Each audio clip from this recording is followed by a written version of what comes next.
ಅದೇ ವಿಷಯ ನಾನು ಇವತ್ತು ಹೇಳಕ್ ಬರ್ತಿದ್ದೇನೆ ಸರ್.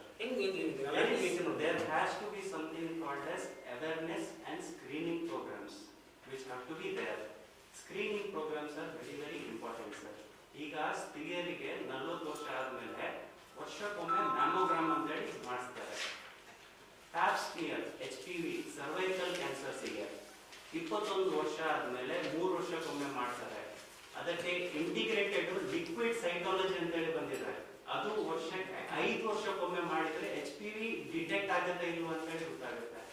ಪುರುಷರಿಗೆ ಸಿಗರೇಟ್ ಸೇರ್ತವರು, ಟೊಬ್ಯಾಕೋ ಸೇರ್ತವರಿಗೆ CT ಟೆಸ್ಟ್ ಮಾಡಿಸ್ತಾರೆ. ಆನ್ಯುವಲ್ CT ಸ್ಕ್ರೀನಿಂಗ್ ಇದೆ ಬೇಸ್ಡ್ ಆನ್ ರಿಸ್ಕ್ ಫ್ಯಾಕ್ಟರ್ಸ್.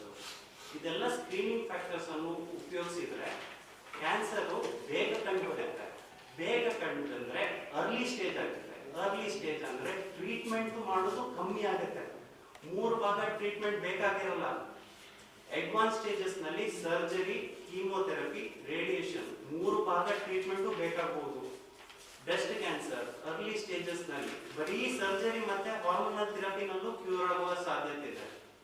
ಈ ಭಾಗದಲ್ಲಿ cancer screening awareness is of utmost important. Screening ಅಂತ ಹೇಳಿದ್ರೆ ಹೆಂಗಸರಿಗೆ 40 ವರ್ಷ ಆದ್ಮೇಲೆ ಬ್ರೆಸ್ಟ್ ಇದು mammograph at least once in a year ಮಾಡಿಸ್ಬೇಕು. ಪ್ಯಾಪ್ ಸ್ಮಿಯರ್ ರೆಗ್ಯುಲರ್ ಸ್ಕ್ರೀನಿಂಗ್ಸ್ ಆಗಬೇಕು. ಪುರುಷರಿಗೆ ಪ್ರಾಸ್ಟೇಟ್, ಲಂಗ್, ಓರಲ್ ಕ್ಯಾವಿಟಿ ಈ 3 ಭಾಗದ ಸ್ಕ್ರೀನಿಂಗ್ ಆಗಬೇಕು. ಈ ಸ್ಕ್ರೀನಿಂಗ್ ಆದ್ರೆ ಅವೇರ್ನೆಸ್ ಬರುತ್ತೆ. ಅವೇರ್ನೆಸ್ ಬಂದು ಕ್ಯಾನ್ಸರ್ ಅನ್ನು ಬೇಗ ಕಾಯಿಲೆ ತರ ಟ್ರೀಟ್ ಮಾಡಬಹುದು.